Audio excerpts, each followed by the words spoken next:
Welcome to Cool Tunes for a Hot Planet, the podcast where music inspires action for social and climate justice.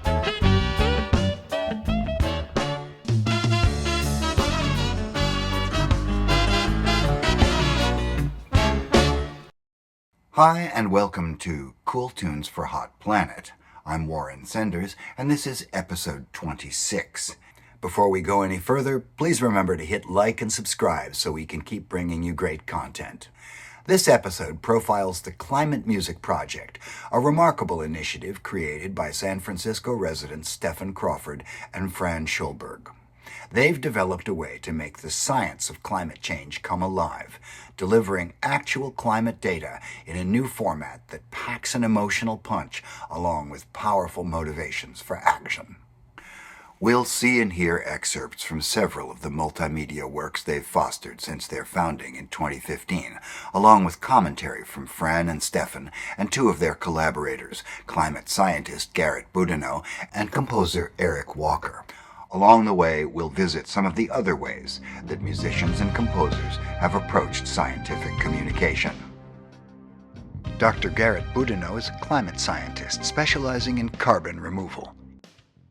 It's not just about the song itself. That's kind of the medium through which these discussions happen. They bring in incredible visual artists who create graphical representations.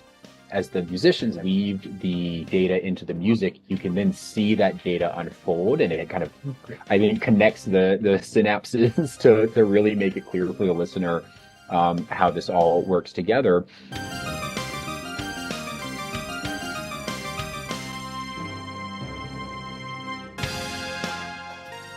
And then we have the discussions. The audience is able to ask questions. The composer is able to talk about how they created that composition to demonstrate the data. Then we as scientists are able to talk about what went into it. And I think everyone walks away much more aware of the overall scientific framework.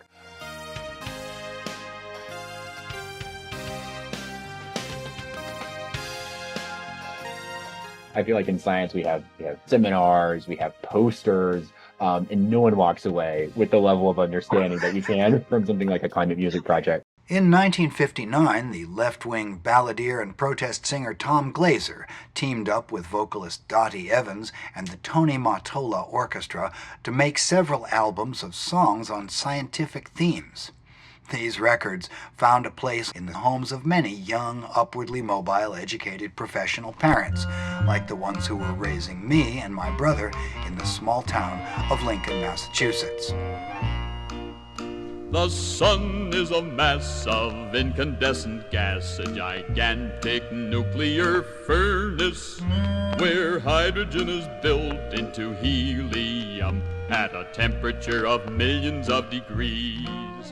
I'm pretty sure that two of my schoolmates had those records on the family turntable as well, and that's why it didn't surprise me when John Linnell and John Flansburgh, aka They Might Be Giants, recorded a cover version of that same song as part of their Here Comes Science project.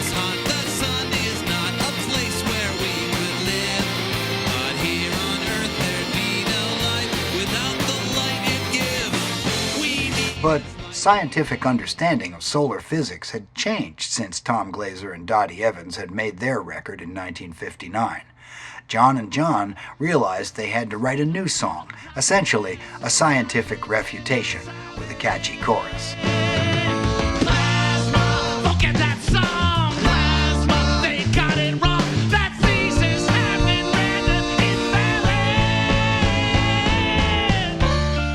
Some musicians and composers are naturally drawn to science and find inspiration in scientific phenomena.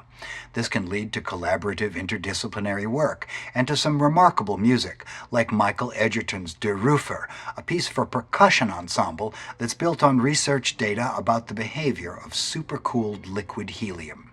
Here's an excerpt from a 2021 performance by the Bremer Schlagzeugensemble.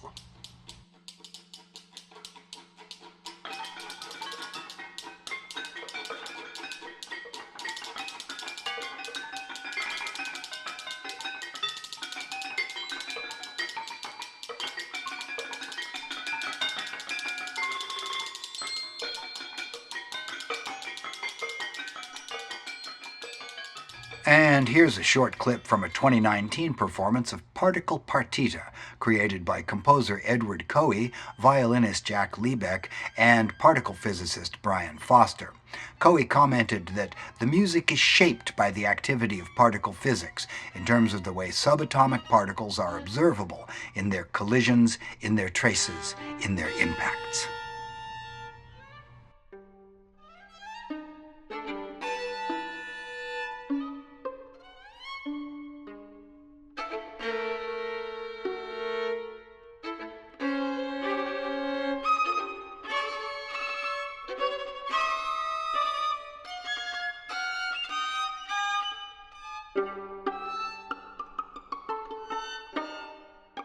The Climate Music Project goes a few steps further. They commission pieces built on collaboration between musicians, scientists, and graphic artists, with the shared goal being to convey important facts about the climate crisis in ways that move listeners emotionally and open them up to the scientific realities. One of the Climate Music Project's earliest pieces was Richard Festinger's string quartet, Icarus in Flight, which premiered in 2018. Stephen Crawford explains some of the ways the collaborators turned the scientific data into a richly textured and emotionally compelling piece of music. Our second piece was called Icarus in Flight. It's a piece for string quartet. And it looks at the three human drivers of climate change over 200 years, starting in 1880 and then going all the way out to 2080. So you're first using historical data and then using model data, essentially looking ahead into the future. And in that particular case, he mapped population data to the density of musical events over time. So such that as the population increases, the music starts to sound more crowded per unit time, and then also, as a result, also gives the impression of speeding up.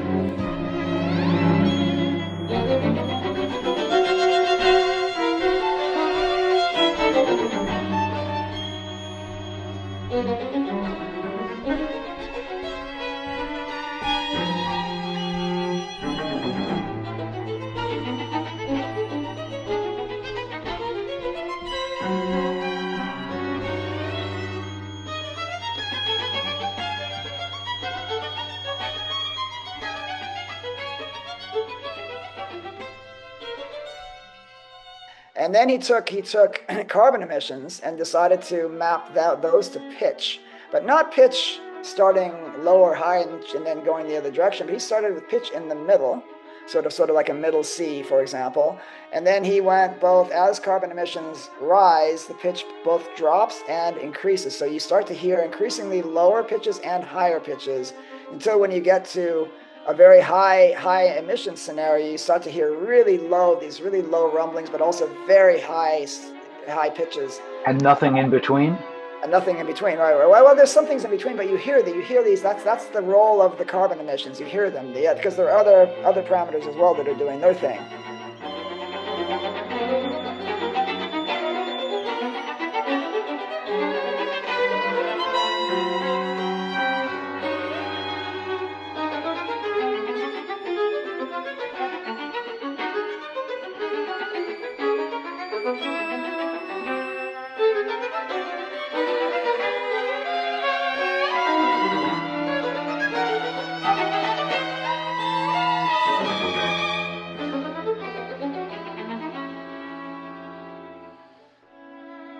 And then for land use change, he used specific playing techniques, so sol punticello, pizzicato, and tremolo.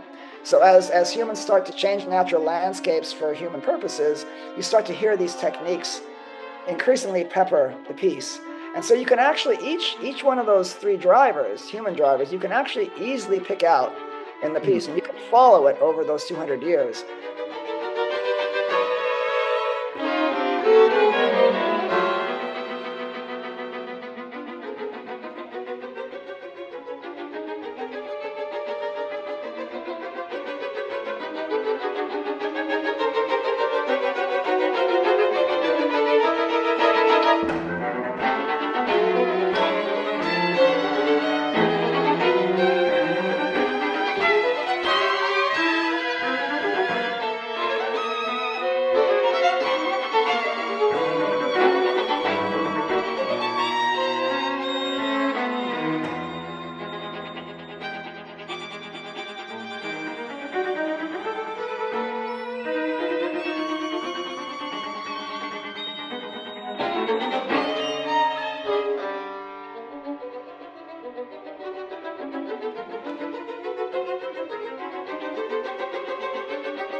It works quite well, actually. But the interesting thing also is that he's done it in a way that if you didn't know that there was data involved in this piece, it would still sound like a really compelling piece of music.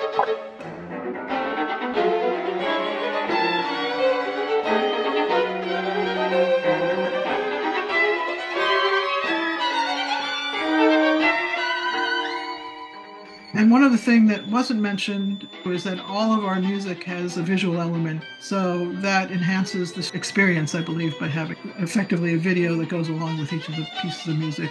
And that further explains the science elements.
The pieces commissioned by the Climate Music Project do more than just provide an artistically cohesive version of the climate data.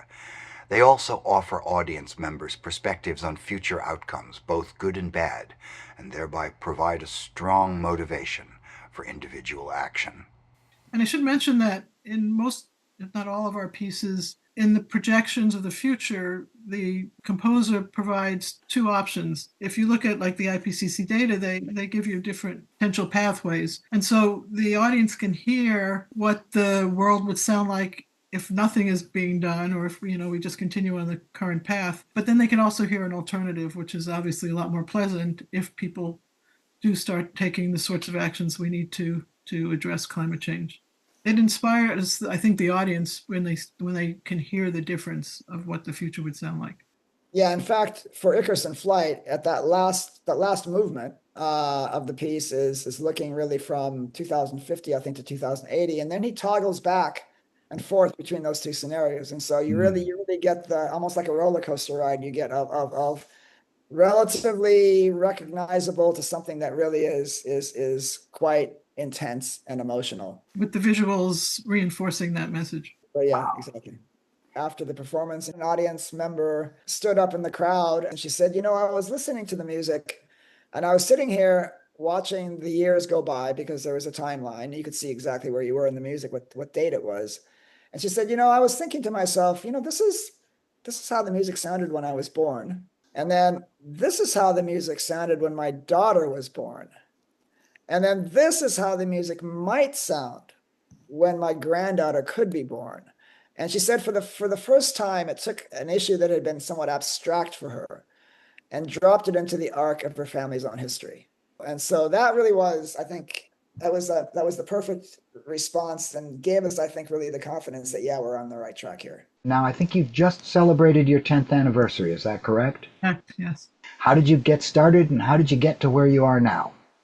The Climate Music Project started 10 years ago here in my studio. And so I had just finished a master's in environmental sciences, and I'm also a studio artist. And so I wanted to do something to combine those two sides of myself. And I came upon the idea of music just one night in my studio by banging a metal rod on my workbench as I was mulling something else over. And that banging of the metal rod suggested a rhythm.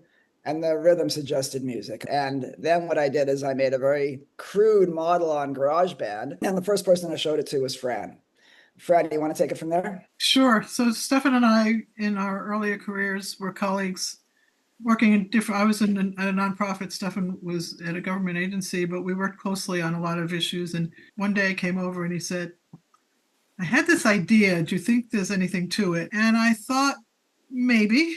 So then Stefan came up with this idea of bringing together a composer, a few musicians, and some scientists together in a room. We fortunately came up with an amazing composer, and we had two incredible scientists from Lawrence Berkeley National Lab. And we basically put them in a room, locked the door, gave them some food and water, and said, in 8 hours, you have to come up with something. We're going to have an audience here. It was a strange request, especially for senior scientists, to come to a studio, spend their Saturday in a kind of a dark studio, and then present something at the end of the day to a test audience.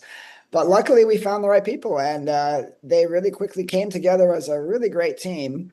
And that team, after this first performance that night, there were tears in the audience, and we knew we had the proof of concept. And then that same team stayed together to create the first piece, which premiered a year later. In January of 2015, we formally became an organization, and in November of 2015, we premiered our first public piece. These people that were there for that very first test are still involved with our organization. They obviously were also moved by the impact that this had on the audience. In today's pop music industry, teams of people are responsible for the final product. But usually, collaboration in music means songwriting teams like Lennon and McCartney, Rodgers and Hammerstein, or Gilbert and Sullivan. Composed by a committee is not usually understood as a compliment. But the CMP's collaborations are, again, very different.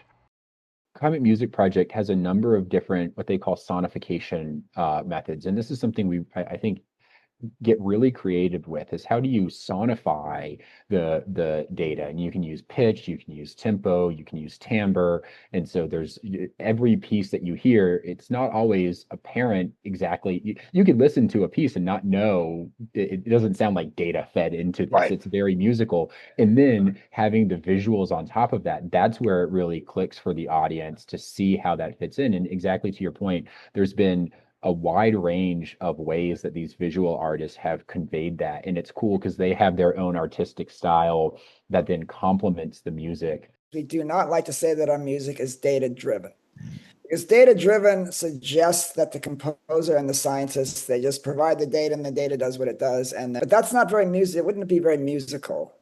And we create music. The idea here is that we're definitely, even though we reference science, we're firmly planted in the realm of the arts, the domain of the arts. The idea is that this has to be music that people will resonate with people.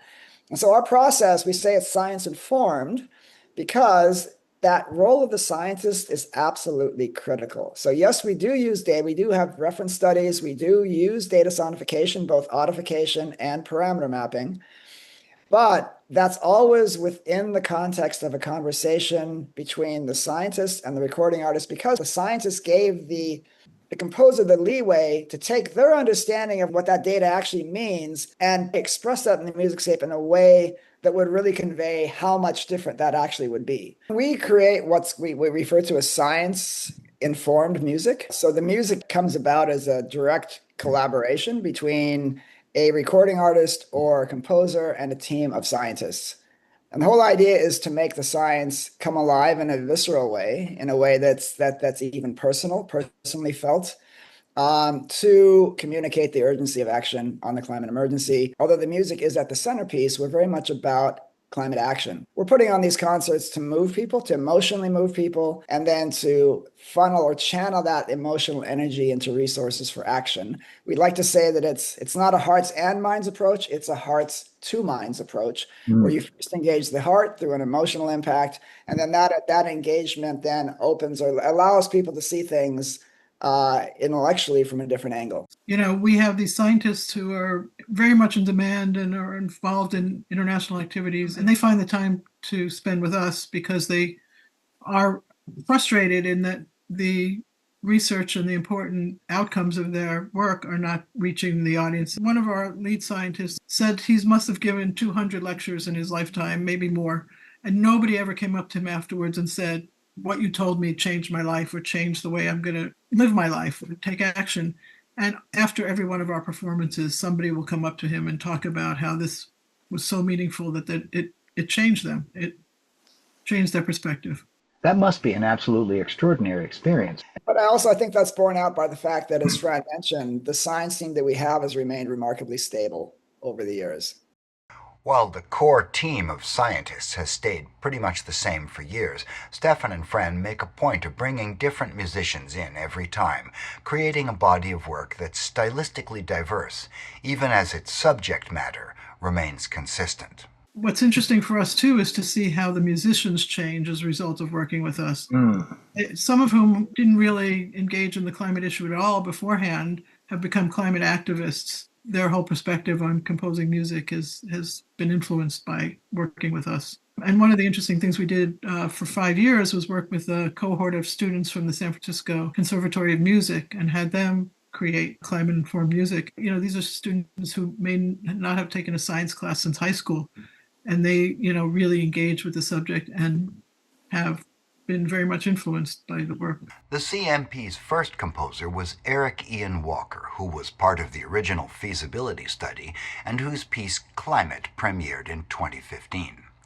It uses data on carbon emissions, near-Earth atmospheric temperature, and Earth energy balance from the year 1800 to 2250, past and future roughly equidistant from today.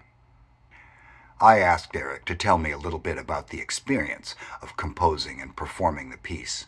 Our full conversation will be available on the Cool Tunes for a Hot Planet website.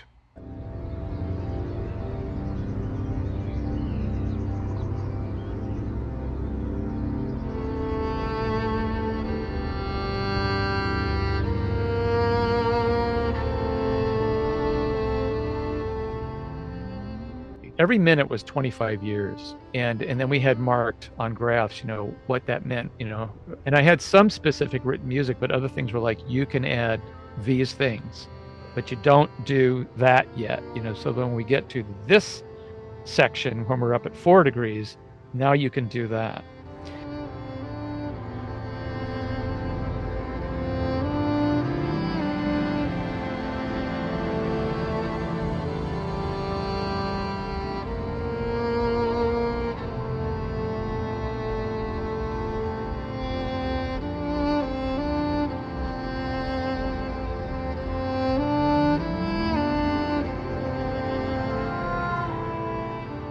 Working with the scientists was different, absolutely. And was very different for them. They enjoyed it immensely once we got rolling and seeing, how the band was trying to figure out how to represent the changes in the data and the CO2 and the temperature and ocean acidification and what parameters we assign them to, and trying to control, how quickly things changed. That was our big challenge. The music not falling apart too fast.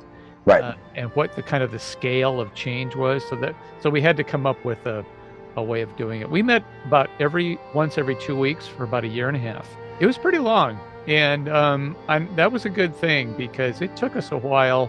We had at least 2 full sort of sketches that I abandoned. It just wasn't compelling. And so one of the things that solved my problem was to really look at it as music that is trying to go along its path, and the data comes in and pushes it around, so that you have conflict, and that was very helpful.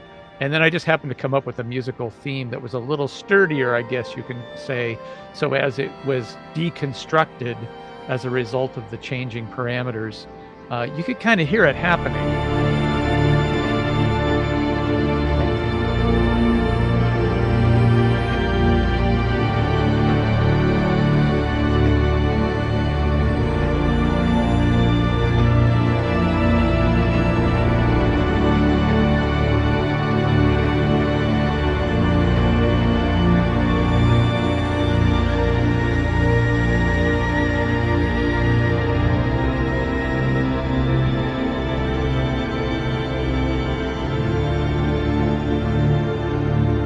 We had to have it be pretty stable, and then it got extremely dissonant and noisy, towards the end. And if somebody hears that on the radio, most people are going to turn it off after a while. But we had visuals and a timeline. So when people were listening to the music, they're watching the timeline go by and go into the future. So people listened very avidly as the music became really dissonant. And that was pretty fun because it's like, hey, they're paying attention, you know. Normally an audience like this would go, I hated that. And they did not. You know, they were like, wow, that was really great. You know, it's like, yeah, you wouldn't have thought that in other situations, but that was cool.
One of the things that was really different was that you had to let go of your ego, because if you came up with something that you thought was really neato, a minute later you had to kind of wreck it, and you didn't get to hold on to it. And I really had to let go of the idea of control.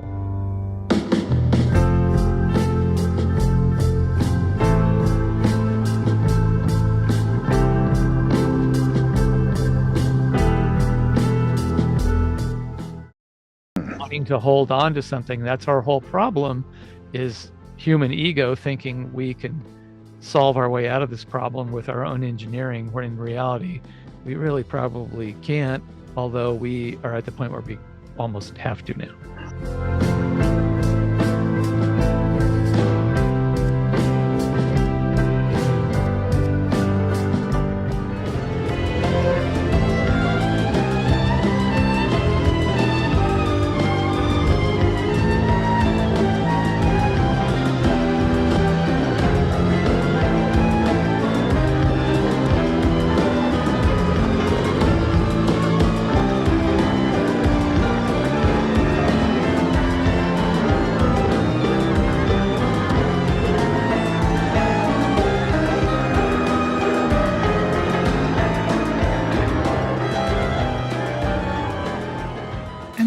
Also reinforced the idea for us, and that audiences are going to be moved to take action. People were so engaged in the discussions following those first two concerts, and we had people volunteering to work with us, and it was really, that to me was the real proof of concept. In all of our concerts, we also have an opportunity for audience engagement. So they engage with the scientists, they engage with local activists, they engage with other folks that will help them understand what steps they can take as individuals or within their own communities, whether it's within their universities or their congregations or their neighbors, so that they can make a difference. The Climate Music Project's next big venture is an innovative online performance that's coming up on November 8th. It'll feature 2 different compositions, an opportunity for group singing, panel discussions with the science team, and opportunities for the streaming audience to take action from their colleges, churches, and living rooms. So this is the first in what we're calling Eco-Echo series. It's a series of concerts organized live in one location, but live streamed to groups of audiences around the country. So we're asking whether it's universities or museums or congregations or people in their living room to gather a group together to watch the live stream, because we recognize that it's different having that experience as a group as opposed to sitting in your living room and watching it individually, and then providing guidance on how the audience can take meaningful action in their community. And it's an opportunity for a group in New York to learn what other organizations are doing across the country. There's something about other people taking action that's very motivating. It's hugely important to know that we're not the only people who feel this way. Yeah, and if they do care, even if they do care, it's remarkably hard to communicate what individuals can do or what people in a group can do. And so the idea is to get people to understand that the urgency is there, but we have the solutions. Mm-hmm. The scientists are very clear the solutions exist if we'd only, be willing to move forward and take action. The theme for the concert is climate solutions, but really looking at the human side of the equation. How do we as humans reassess and rebalance our relationship with nature? The first piece up will be a piece called Odyssey, and there'll be a little intro video that explains what Odyssey is and how it came about. The composer is Eduardo Del Signore. He's from Uruguay originally, and that piece really looks at climate solutions, but looking at two different scenarios. One where we actually work to solve the problem, and one where we don't, and what the difference would be.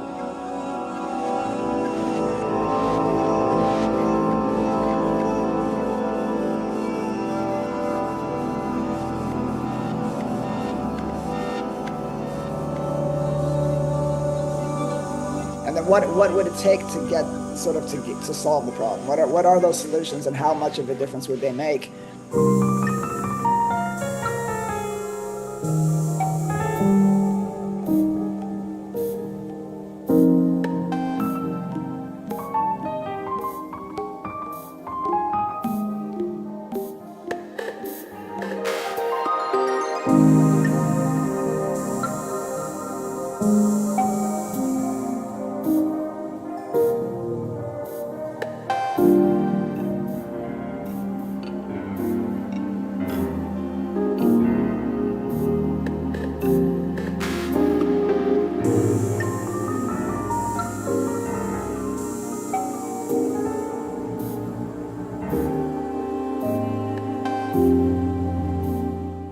And then the piece ends with sort of a meditation on the beauty of the natural world. It takes you around the world and just looking at just beautiful, what a gift we've been given with this planet, essentially.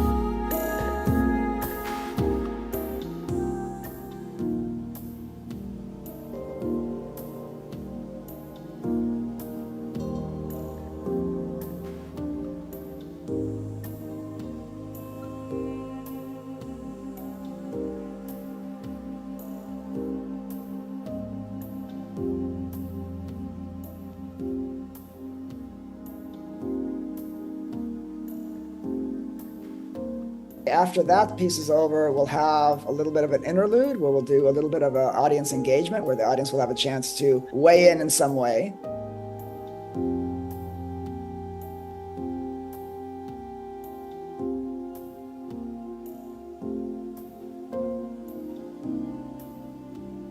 And then the second piece will be introduced, and the second piece is composed and it will be performed by Scarlett Rivera. And if those people who are Bob Dylan fans will certainly know the name, because she was a close collaborator of Bob Dylan in the 1970s. In fact, she figures very, very prominently in several of his most beloved albums. And so she's doing a piece called Voice of the Animals. And this piece looks at very specifically the interrelationship between climate, biodiversity, and the preservation of wild lands.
Thank you. Then after that, there'll be another opportunity for the audience to engage. There'll also be a question and answer session with the panel. And then after that, we're having a youth choir sing a very uplifting climate action anthem called I Want to Be Cool. And it really is something that we're hoping will get people in a more joyous place and a we can do this kind of place.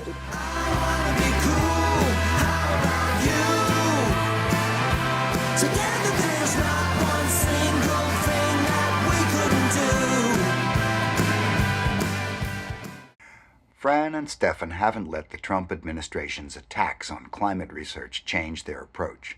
They're continuing to look for new ways to engage listeners and do as much good in the world as they can.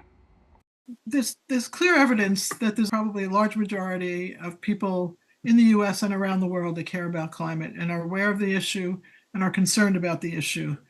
And that's really our target audience. So those people who know and care but are not engaged because either they don't understand what they could do, they don't understand that it's an urgent issue, and it's to get those folks involved and engaged. And that has not changed. And I believe statistically the numbers of people that are concerned have not wavered with the current administration. Yeah, and you can also argue, I think, that because so many federal resources have been cut, that there's more of a gap that has to be filled by organizations like ours where there's really an opportunity to bring the science to the public in a fresh way that is not going to be disappeared, and will hopefully help people reconnect or connect for the first time with that information.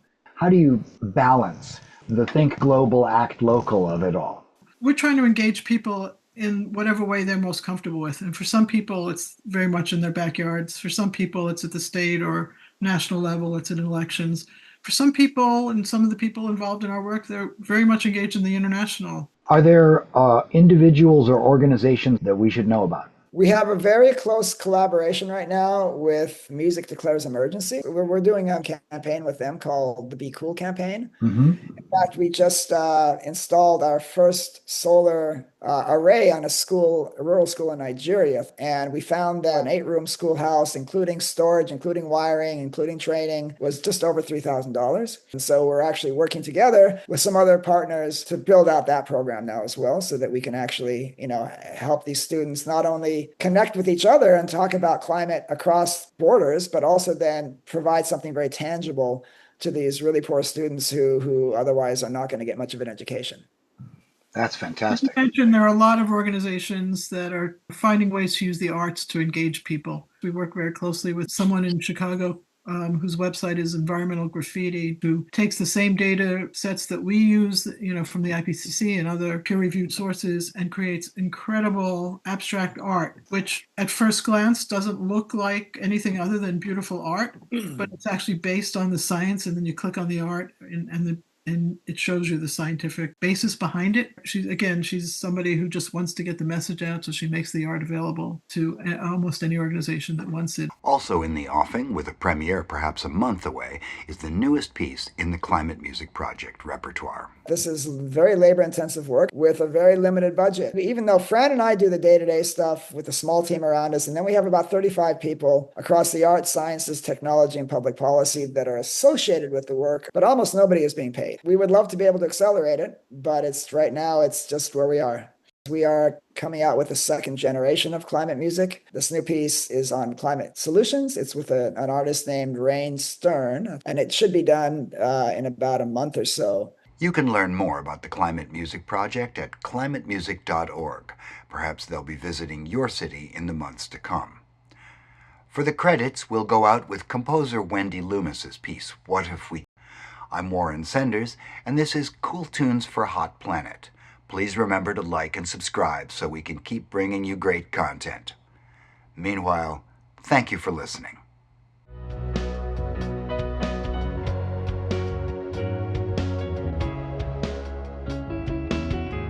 So that in challenging times our true colors appear, just as sure as the dust, the sand, and the rain.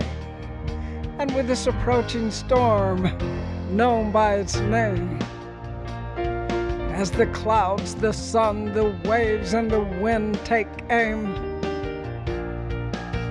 'Cause now that the science and the tally has been taken, what has been revealed to us all, we call climate change.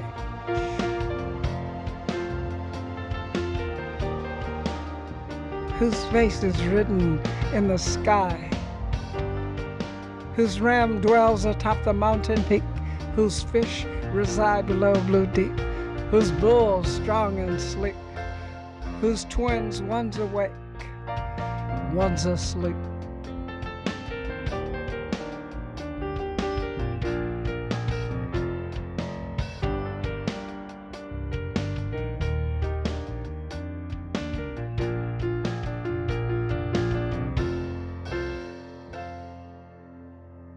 I would say that the greatest joy for me in the Climate Music Project has been that community that I've been able to build with like-minded people who care about climate change, but think about it in very different ways.